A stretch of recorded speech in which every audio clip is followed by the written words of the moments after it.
नमस्कार, जनता टीवी देख रहे हैं आप और मैं हूं आपके साथ रितेश कुमार गौतम। और वक्त हो चला है अपना प्रदेश उत्तर प्रदेश का। उत्तर प्रदेश के मुख्यमंत्री योगी आदित्यनाथ गोरखपुर के चिड़ियाघर पहुंचे और यहां पर उन्होंने व्यवस्थाओं का जायजा लिया। इस दौरान बाड़े में मुख्यमंत्री ने भालू वीरू को नाम लेकर बुलाया तो भालू दौड़ता हुआ आया। फिर सीएम योगी आदित्यनाथ ने उसे आइसक्रीम खिलाई और तो वहीं गैंडे के पास भी गए, उसे भी चारा खिलाया।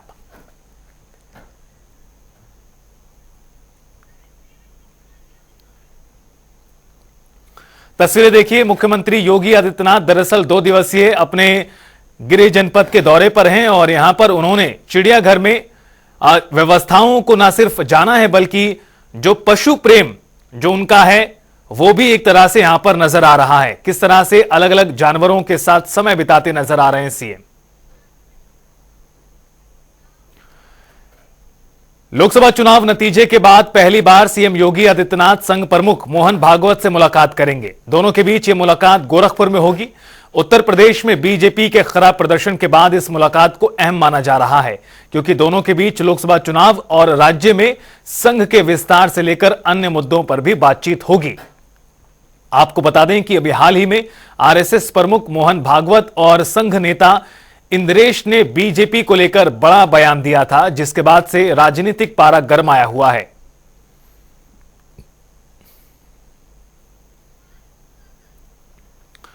और गोरखपुर से हमारे संवाददाता सुभाष गुप्ता हमारे साथ फोन लाइन पर जुड़ गए हैं ज्यादा जानकारी के साथ इस बड़ी खबर पर। सुभाष, आरएसएस प्रमुख मोहन भागवत गोरखपुर में हैं, सीएम योगी भी गोरखपुर में हैं और जो मुलाकात होने जा रही है इसको लेकर सभी की निगाहें टिकी हुई हैं। क्या कुछ जानकारी है बैठक को लेकर?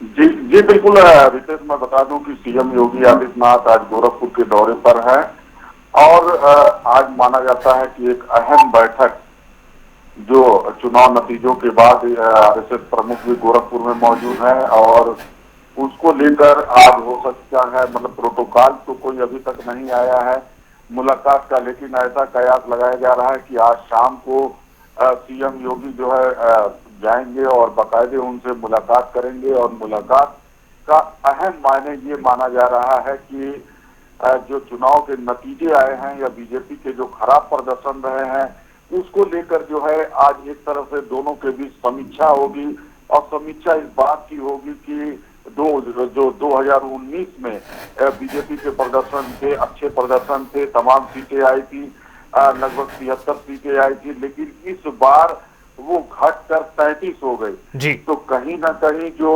सीटें कम हुई है उसको लेकर ऐसा माना जा रहा है, कयास लगाया जा रहा है राजनीतिक गलियारों में। इस बात का चर्चा है कि आज उसको लेकर दोनों के बीच बात होगी और यहां तक कि आरएसएस के विस्तार। सुभाष, जिस तरह से आप भी जानकारी दे रहे हैं, समीक्षा कहीं ना कहीं लोकसभा चुनाव के प्रदर्शन को लेकर भी हो सकती है, साथ ही साथ संघ का विस्तार और किस तरह से हो, यह भी एक बेहद महत्वपूर्ण मुद्दा है जो चर्चाओं में है। लेकिन बीजेपी और आरएसएस के बीच में जो कड़वाहट की स्थिति नजर आ रही है कुछ बयानों के बाद, उस दौर में मुलाकात हो रही है, इसको किस तरह से देखा जाए?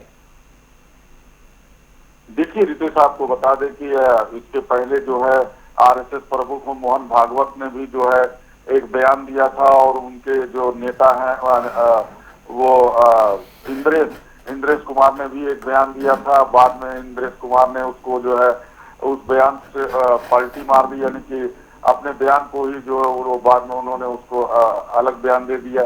तो कहीं ना कहीं जो बयान दोनों तरफ से है, जेपी नड्डा ने भी इसके पहले चुनाव के पहले जो बयान दिया था, तो कहीं ना कहीं जो अच्छे रिश्ते थे बीजेपी और आरएसएस के बीच में, वो इस चुनाव में जो है कहीं ना कहीं जो खट्टे नजर आ रहे हैं और इससे कहीं ना कहीं जो बयानों के बीच में दोनों के बीच में जो कड़वाहट आ गई है उसके मद्देनजर देखा जा रहा है कि ये बैठक, आज की जो बैठक है वो काफी अहम होगी और दोनों लोगों के बीच जो है इस बात को जो दूरी बनी हुई है उसको कम करने की भी कोशिश की जाएगी। और पूरी तरीके से मोहन भागवत की, इसके पहले भी मोहन भागवत आते थे और सीएम से मुलाकात होती थी, लेकिन चुनाव के नतीजों के बाद ये जो बैठक है ये काफी अहम माना जा रहा है रितेश, और इसके तमाम मायने निकाले जा सकते हैं। लेकिन राजनीतिक गलियारों में इस बात की चर्चा है कि जो बैठक है इस पे जो है दोनों लोगों के बीच में जो कड़वाहट है उसको भी कम करने की कोशिश की जाएगी। और सीएम योगी आदित्यनाथ कहीं ना कहीं जो आरएसएस का विस्तार है उस पर भी चर्चा करेंगे। और खास तौर से अयोध्या में जो अयोध्या मंडल में जो बीजेपी की हार हुई है उस पर भी जो है एक बहन चिंतन होगा और किस तरीके से जो है इसको सुधारा जाए और किस तरीके से आगे की रणनीति बने, इस पर भी विचार हो सकता है। जी बिल्कुल सुभाष, कुल मिलाकर आज की मुलाकात कई मायनों में बेहद महत्वपूर्ण है। आपका बहुत शुक्रिया इस पूरी बातचीत और जानकारी के लिए। लोकसभा चुनावों के नतीजों पर आरएसएस नेता इंद्रेश कुमार ने अपनी पहली प्रतिक्रिया देते हुए कहा कि जिन्होंने राम का विरोध किया वो सब सत्ता से बाहर हैं, जिन्होंने राम के भक्ति का संकल्प किया वो आज सत्ता में हैं। देश पीएम मोदी के नेतृत्व में दिन दुगनी रात चौगनी तरक्की कर रहा है। दरअसल ये बयान उनका उस वक्त आया जब इससे पहले उन्होंने बीजेपी को लेकर एक तरह से कटाक्ष किया था। वो सब सत्ता से बाहर हैं, जिन्होंने राम की भक्ति का संकल्प लिया आज वो सत्ता में हैं और तीसरी बार की सरकार श्री नरेंद्र मोदी के नेतृत्व में बन गई है। देश उनके नेतृत्व में दिन दुगनी रात चौगनी तरक्की करेगा, यह विश्वास जन जन में जागृत हुआ है और ये विश्वास फले फूले, इसकी शुभकामना करते हैं। तो वहीं समाजवादी पार्टी प्रवक्ता फखरुल चंद हसन का भी बयान सामने आया। उन्होंने कहा कि कल के बयान को देखिए, आज के बयान को भी देख लीजिए, जिससे ये बात पता चल रही कि कुछ भी ठीक नहीं है। साथ ही फखरुल चंद हसन ने बीजेपी पर भी जमकर निशाना साधा। सुनिए। देखिए, सब कुछ ठीक नहीं है। कल के बयानों को देख लीजिए, आज के बयानों को देख लीजिए, तो एक बात बहुत स्पष्ट है कि सब कुछ ठीक नहीं चल रहा है। जिस तरीके से भारतीय जनता पार्टी आरएसएस के बयान आ रहे हैं वो इस ओर ही संकेत देते हैं। समाजवादी पार्टी समझती है कि 2024 के लोकसभा चुनाव में भले एनडीए गठबंधन ने सरकार बना ली हो, लेकिन ये बड़ी जीत है इस देश की जनता की, लोकतंत्र की और विपक्ष की, कि भारतीय जनता पार्टी की एनडीए की सरकार बनाने के बाद भी खुश नहीं है। सरकार बनने के बाद भी जिस तरीके से भारतीय जनता पार्टी के अंदर वो एक तरह का तूफान आया हुआ है, वो किसी से छुपा हुआ नहीं है। समाजवादी पार्टी इंडिया गठबंधन समझती है कि जनता के मुद्दे उठा के जनता ने विपक्ष को ताकत दी है और हम जनता के मुद्दे उठाते रहेंगे। भारतीय जनता पार्टी के अंदरूनी झगड़े से इंडिया गठबंधन का कोई लेना देना भी नहीं है और हम इस पर कोई टिप्पणी भी नहीं करना चाहते। कांग्रेस नेता सुरेंद्र राजपूत का कहना है कि लड़ाई सत्ता में बने रहने के लिए संघ और बीजेपी के बीच चल रही है। सत्ता के बंदर बांट की लड़ाई है, केंद्र में बड़े पदों पर रहकर मलाई खाने की लड़ाई है। इन्हें ना तो प्रभु राम से कोई मतलब है और ना ही धर्म से कोई मतलब, ना ही संविधान से इनका कोई लेना देना है। ये सत्ता के केंद्र को प्राप्त करने की संघ और भारतीय जनता पार्टी की लड़ाई है। सत्ता की बंदर बांट की लड़ाई है भारतीय जनता पार्टी और संघ की, और ये केंद्र के बड़े पदों पर मलाई खाने की लड़ाई है। इस लड़ाई से न इन्हें प्रभु श्री राम से कोई मतलब है, न इन्हें धर्म से कोई मतलब है, न इन्हें संविधान से कोई मतलब है, न ही इन्हें देश के लोकतंत्र से कोई मतलब है। लूट की छूट दोनों दल कैसे करें, भारतीय जनता पार्टी और संघ कैसे बंटवारा करे, हमें लगता है कि ये लड़ाई उसी तरीके की है। वरना आपस में एक छोटी सी हार के बाद जिस तरीके से इनमें बिखराव हो रहा है, क्योंकि सत्ता जाने का इनको डर दिखाई दे रहा है, तो उससे लगता है कि जितनी जल्दी जितना माल लूट लिया जाए वही बेहतर है। गंगा मैया साफ हो गई क्या? गंगा मैया की सफाई में जो 20,000 करोड़ रुपए दिए गए थे, उससे गंगा मैया अभी 10% भी साफ नहीं हुई है। और वो किन किन एनजीओ को पैसा दिया गया था, भारतीय जनता पार्टी को, इंद्रेश कुमार को और संघ को ये बताना चाहिए। तो वहीं उत्तर प्रदेश के मुख्यमंत्री योगी आदित्यनाथ काशी विश्वनाथ मंदिर पहुंचे। उनके वहां पहुंचते ही श्रद्धालुओं में खुशी की लहर दौड़ पड़ी। देखिए इस रिपोर्ट में।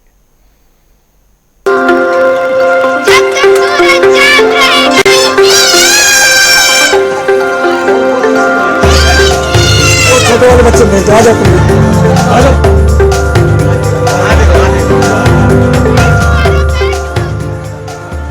उत्तर प्रदेश के मुख्यमंत्री योगी आदित्यनाथ काशी विश्वनाथ मंदिर पहुंचे।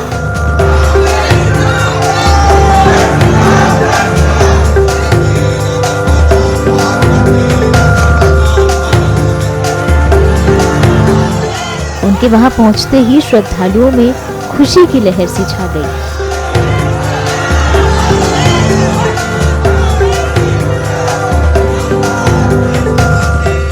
इस बीच सीएम योगी आदित्यनाथ ने काशी विश्वनाथ मंदिर में पूजा अर्चना की।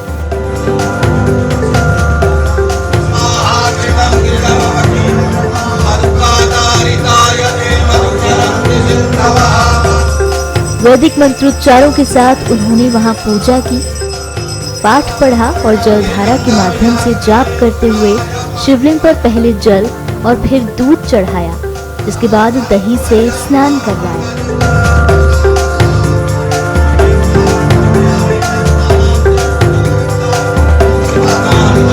फिर आरती करने के बाद सीएम योगी वहां से रवाना हुए। सीएम योगी के मंदिर से बाहर आते ही लोगों ने जयकारे लगाए और सीएम योगी को भेंट कर सम्मानित किया।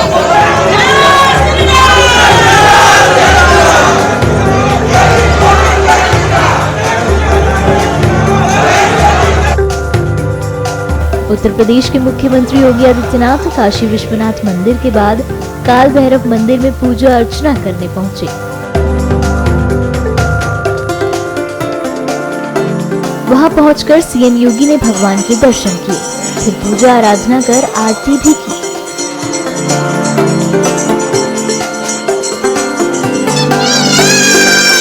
इसके बाद मंदिर के बाहर एक मासूम बच्चे ने सीएम योगी का दिल जीत लिया। दरअसल ये बच्चा जय श्री राम के जयकारे लगाने लगा। इसको देखकर सीएम योगी ने उसे अपने पास बुलाया और प्रसाद दिया।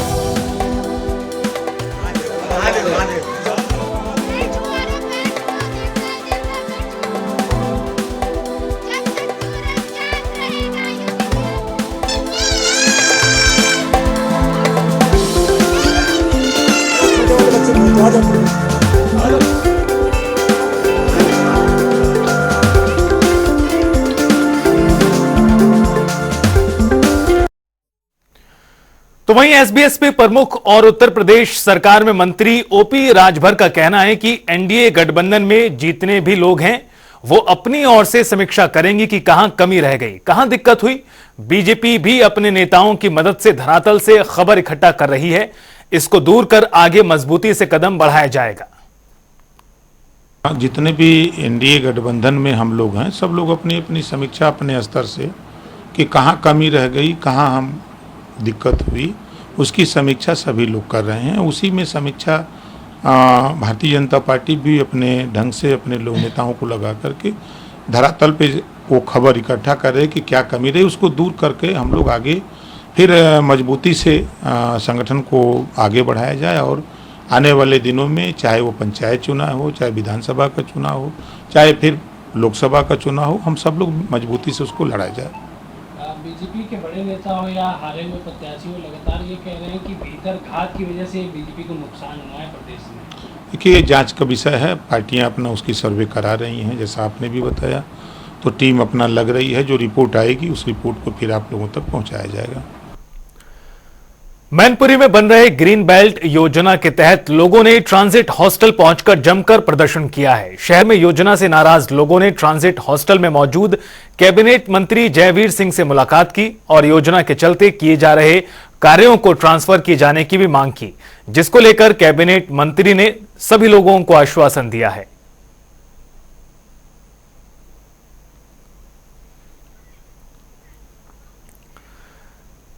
राजधानी में आगामी त्योहारों को देखते हुए प्रशासन तैयारियों में जुटा हुआ है। सफाई को लेकर शहर में विशेष ध्यान दिया जा रहा है, जिसको लेकर हमारे संवाददाता टीएन मिश्रा ने लखनऊ महापौर सुषमा खरकवाल से खास बातचीत की। देखिए, इस समय गर्मी बहुत चरम पे है।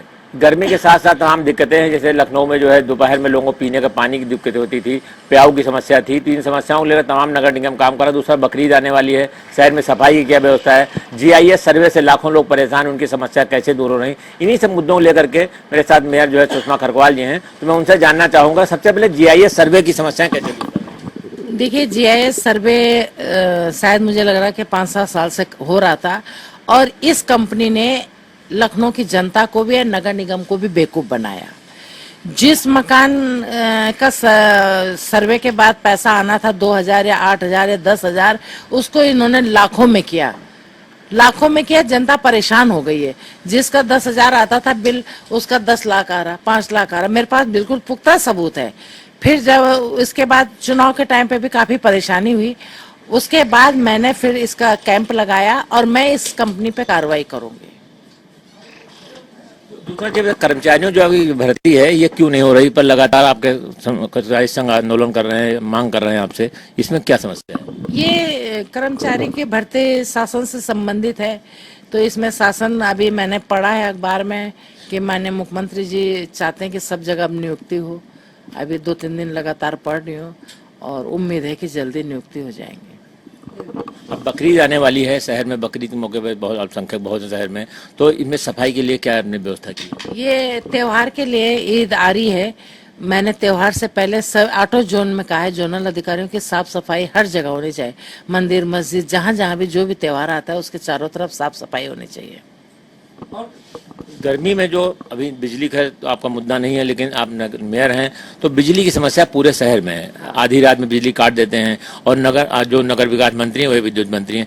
क्या आपने भी ऐसा कोई प्रयास कर रहे हैं कि शहर में बिजली कटौती कम करें लोग? मैंने एक बैठक बुलाई है 24 तारीख को, जिसमें मैंने ये बिजली विभाग के दोनों ट्रांस गोमती, सीस गोमती के दोनों चीफ को बुलाया है। तो और इसका कार्यकारिणी बैठक जो थी, इस कार्यकारिणी बैठक में क्या रहा? कार्यकारिणी बैठक में पहले हम लोगों ने शुरुआत की, तो जो एक नियम है यहाँ का कि 6 लोगों को बाहर करना है, तो लॉटरी के द्वारा लॉटरी मैंने ही निकाली, 6 लोग बाहर कर लिए गए। अब उसमें से 5 भारतीय जनता पार्टी के निकले, 1 सपा के निकले हैं। तो अब 5 भारतीय जनता पार्टी का और 1 सपा का कैंडिडेट आएगा।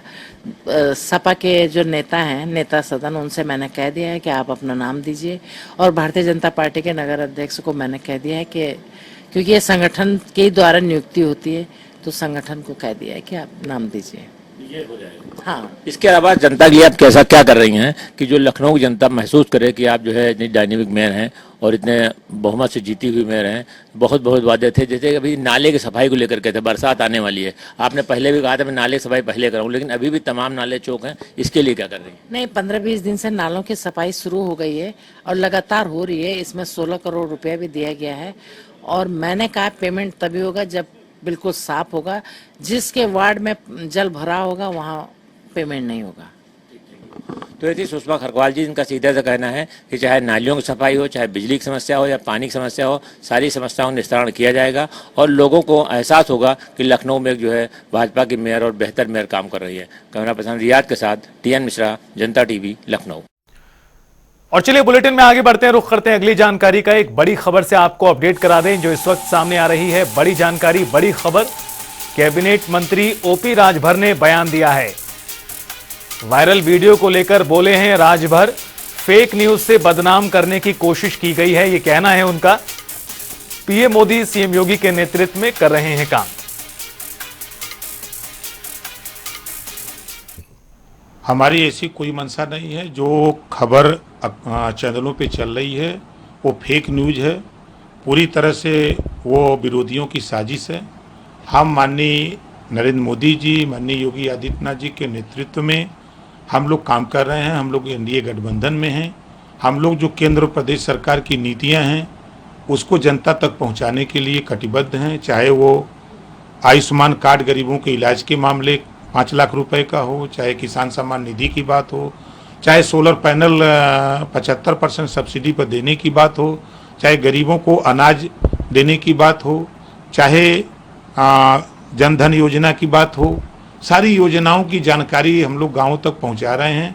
जो सरकार की मंशा है केंद्र प्रदेश की, हम लोग विकास के रास्ते पर जो योजनाएं उसको जनता तक पहुंचाना चाहते हैं। विरोधी परेशान हैं, इस नाते तरह तरह के फेक न्यूज चला करके बदनाम करने के लिए ये सब कर रहे हैं। हमारी कोई ऐसी मंशा नहीं है। हम लोग NDA गठबंधन में हैं और रहेंगे। मिल करके हम लोग आंदोलन को आगे बढ़ाएंगे और जनता के काम को करेंगे।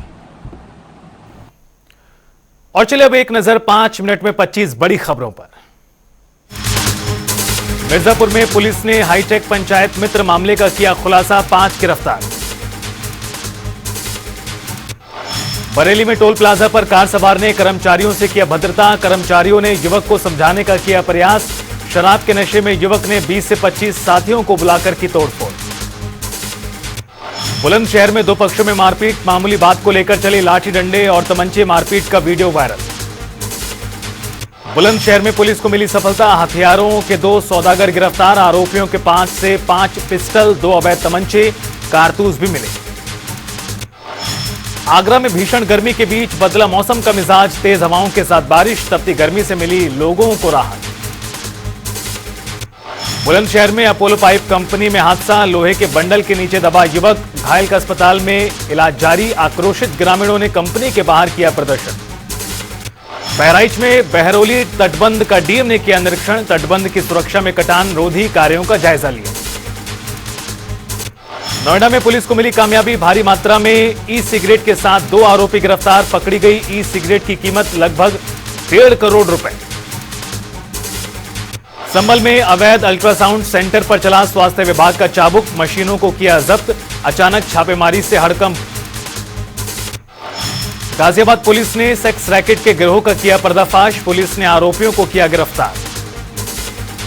फतेहपुर के कैनाल रोड का आधा अधूरा काम बन रहा। हादसों की वजह, ई रिक्शा में बैठी महिला हुई घायल। बिजनौर में तहसील का लेखपाल चढ़ा एंटी करप्शन टीम के हाथ। रिश्वत के मामले में लेखपाल को किया गया गिरफ्तार। नजीबाबाद तहसील का पूरा मामला। कानपुर में विकास प्राधिकरण की 140वीं बोर्ड की बैठक शुरू। मंडल आयुक्त अमित गुप्ता की अध्यक्षता में हुई मीटिंग। महत्वपूर्ण बिंदुओं पर की गई चर्चा। गाजियाबाद की हाई राइज सोसाइटी की लिफ्ट में फंसे लोग। तकरीबन 1 घंटे तक फंसे रहे लोग। कड़ी मशक्कत के बाद लोगों को निकाला गया बाहर।